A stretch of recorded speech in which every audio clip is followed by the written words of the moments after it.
For more on threats against ICE agents and how they are ramping up across the country, former acting ICE director and former DHS Deputy Assistant Secretary Jonathan Fahey joins me now. Jonathan, welcome.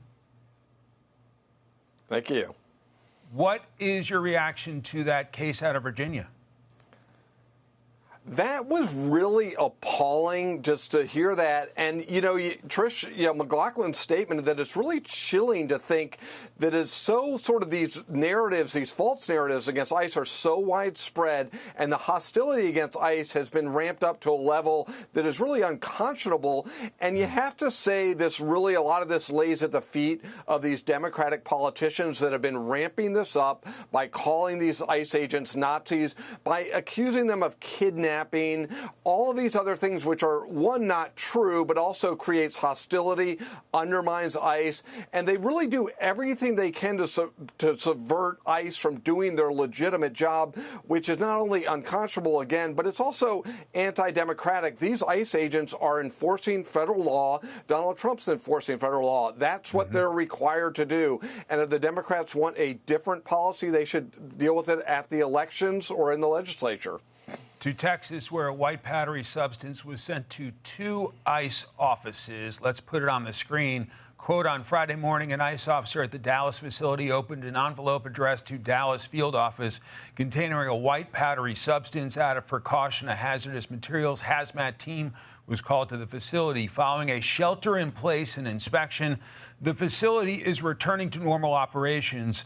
A second envelope was also discovered at the ICE offices in Irving, Texas. The matter is under investigation, clearly designed to terrorize federal agents, John.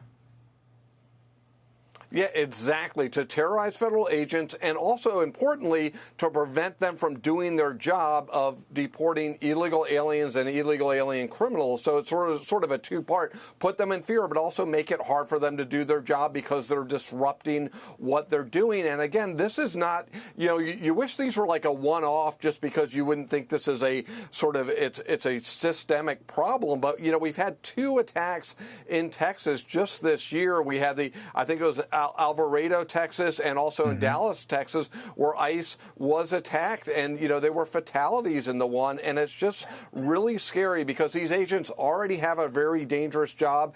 And this just makes it even more dangerous. And it is a lot of it, I think, inspired by political rhetoric.